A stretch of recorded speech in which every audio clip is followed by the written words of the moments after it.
bersama dengan Ibu Epriana SPDI, itu sebagai rekan sejawat dan juga sebagai kesiswaan di SMK Negeri 1 Kumai. Pada saat ini saya bisa menanyakan eksplorasi penyebab masalah pembelajaran peserta didik di SMK Negeri 1 Kumai, yaitu yang pertama tentang bagaimana pemanfaatan teknologi dan inovasi dalam pembelajaran di SMK Negeri 1 Kumai menurut Ibu Epri. Oke, terima kasih Bu Teti sudah memilih saya untuk sebagai partisipan ya. Iya. Jadi untuk pertanyaannya itu tentang pemanfaatan teknologi di SMK Negeri 1 Kumai ini, kalau berdasarkan dari pengalaman saya sebenarnya semua warga SMK ini sudah mengenal teknologi sebagai sumber informasi yang mereka pegang selama ini. Yang paling minimal adalah penggunaan handphone. Maka handphone itu digunakan untuk sebagai media belajar, bahkan juga sudah digunakan sebagai sumber belajar yang digunakan oleh guru-guru, dan pemanfaatan teknologi juga sudah dilakukan oleh guru dan siswa. Pemanfaatan teknologi itu untuk belajar dan untuk belajar sebagai sumber belajar sehari-hari. Jadi pemanfaatannya kemungkinan memang mereka itu tidak jauh ya, karena anak SMK ini merupakan generasi yang Z lah ya, generasi Z yang tidak bisa jauh dari teknologi. Jadi mereka sudah melek teknologi, kemungkinan itu sudah hampir 90% lah mereka melek teknologi. Cuman pemanfaatan untuk teknologi atau HP yang mereka gunakan itu mungkin tidak sepenuhnya untuk digunakan sebagai sumber belajar. Tinggal kita sebagai guru, sebagai fasilitator mengarahkan bahwa ada banyak hal yang bisa dieksplor dari teknologi yang mereka pegang, dan bahkan mereka dekat dengan mereka sendiri dan bisa mengakses kapanpun dan dimanapun informasi atau sumber belajar yang mereka ingin ketahui.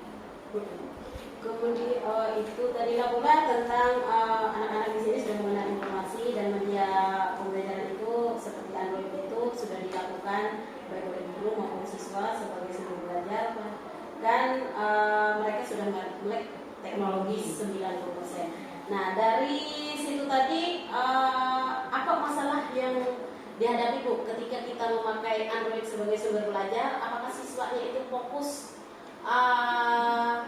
memakai itu untuk belajar, atau ada lain ketika di saat jam pembelajaran berlangsung? Oke, kalau untuk penggunaan handphone sebagai media pembelajaran yang sudah saya lakukan adalah pemanfaatan teknologi sendiri. Mereka masih ada beberapa anak yang masih belum paham, belum menggunakan handphone sebagai media pembelajaran itu secara maksimal. Misal, karena pembelajaran itu mereka hanya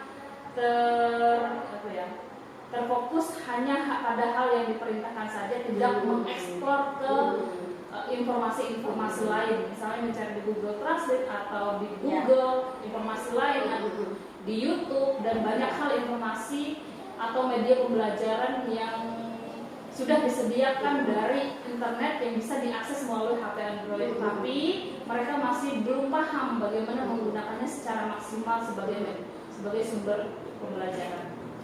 Paham secara maksimal ya, tetapi mereka sudah bisa menggunakan itu, cuma belum maksimal. Ya, belum maksimal dalam artian mereka fokus kepada tugas yang diminta. Ya, karena mungkin mereka itu pemahamannya bahwa HP itu hanya sekedar untuk entertaining, bukan untuk sumber belajar, tapi hanya untuk entertain, baik itu bermain game, media sosial dan sebagainya.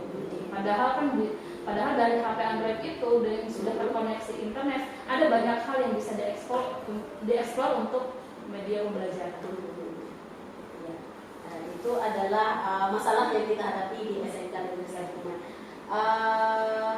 Menurut Ibu, selain mereka fokus kepada hal yang diminta, mungkin ada lain yang bisa mengganggu, misalnya dari faktor eksternal atau dari internal yang bisa membuat mereka tidak fokus atau eksplornya terbatas hanya perintah. Iya, saya paham maksudnya. Jadi mungkin ada memang keterbatasan penggunaan Android ini sebagai media pembelajaran karena kita di sini adalah siswa yang masih berada di desa, mungkin tidak sepenuhnya maju. Ada beberapa siswa yang mungkin dari keluarga yang ekonominya kurang dan tidak memiliki HP Android, jadi kita agak kesulitan untuk siswa-siswa seperti itu karena agak kesulitan jika kita menerapkan bahwa penggunaan HP itu sepenuhnya menggunakan HP untuk pembelajaran. Padahal kan ada beberapa siswa yang mungkin tidak mempunyai handphone atau mungkin tidak selalu online internetnya, atau pada saat listrik padam itu internetnya tidak bisa jalan. Nah, ini adalah kesulitan-kesulitan yang mungkin dihadapi di daerah kita sini. Ya. Itulah berarti keterbatasannya itu siswa berada di desa dan belum maju pikiran mereka itu karena mereka ini siswanya homogen. Jadi karena sekolah kita berasal dari siswa yang di lingkungan bukan dari daerah yang maju gitulah di sini. Jadi itu tadi kesulitannya, kemudian internetnya juga tidak selalu online karena jauh jaraknya dari kota, bisa jadi karena listriknya padam. Kemudian ya itu Bu lah, terima kasih untuk yang pertanyaan pertama. Mungkin selanjutnya tentang kesulitan belajar mereka. Untuk anak yang berkebutuhan khusus, yang mana kita tahu sekolah kita ini sebenarnya bukan sekolah inklusif, tetapi pada dasarnya karena sekolah kita ini satu-satunya sekolah yang berada di lingkungan sini, jadi anak yang normal dan tidak normal pun kita terima atau kita tampung di sekolah kita. Bagaimana menurut Ibu tentang kesulitan belajar siswa dan juga kesulitan guru dalam menyampaikan materi terhadap siswa itu tadi?